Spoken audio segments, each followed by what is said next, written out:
महाबळेश्वर परिसरात सध्या पावसानं जोरदार हजेरी लावली असून सतत सुरू असणाऱ्या जोरदार पावसानं तालुक्याला अक्षरशः झोडपून काढलाय। महाबळेश्वर ते तापोळ्याला जोडणाऱ्या मुख्य रस्ता खचून वाहून गेल्यानं महाबळेश्वर तापोळा वाहतूक ठप्प झाली आहे।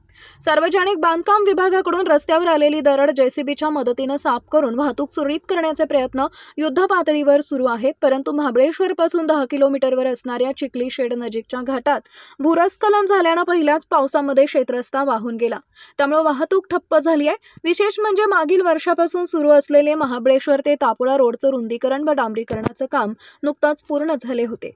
पावसाचा जोर पाहता या भागात मोठ्या प्रमाणात भूस्खलन होण्याची शक्यता निर्माण झाली असून परिस्थिती चिंताजनक झाल्याचं निदर्शनास येत आहे। महाबळेश्वर परिसरात गेल्या काही दिवसांपासून पाऊस सुरू असून आतापर्यंत एकूण 25 इंच इतका पाऊस पडलाय। या पावसामुळे चिखली ते झोळखंडी हा घाटात रस्त्यालगत असणाऱ्या डोंगराळ भागात विविध ठिकाणी पाण्याचे मोठमोठे प्रवाह निर्माण झाले आहेत, त्यामुळे या रस्त्यावरील वाहतूक मांघर मार्गे झोळखंड इतर पर्यायी मार्गाने वळवली आहे।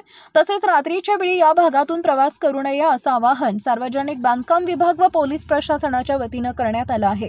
यावेळी सार्वजनिक बांधकाम विभागाचे अजय देशपांडे, पोलीस निरीक्षक बिपिन सांडभोर, पोलीस हवालदार जेवी कांबळे व सय्यद हे स्वतः घटनास्थळी उपस्थित राहून परिस्थिती नियंत्रणात आणण्याचा प्रयत्न करत आहेत। शिवशाही न्यूज प्रतिनिधी शुभम कोदे, सातारा।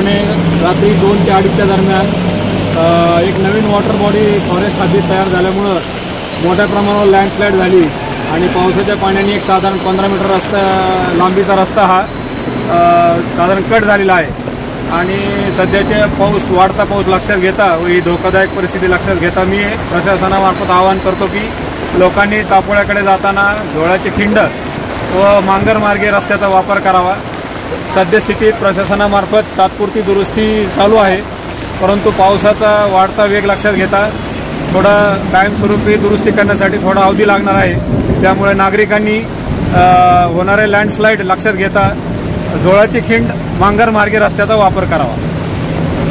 ताज्या घडामोडी जाणून घेण्यासाठी शिवशाही न्यूज यूट्यूब चॅनलला सबस्क्राईब करा। आपण हा व्हिडिओ फेसबुकवर पाहत असाल तर फेसबुक पेज फॉलो करा आणि शिवशाही न्यूज.com या आपल्या वेबसाईटलाही भेट द्या।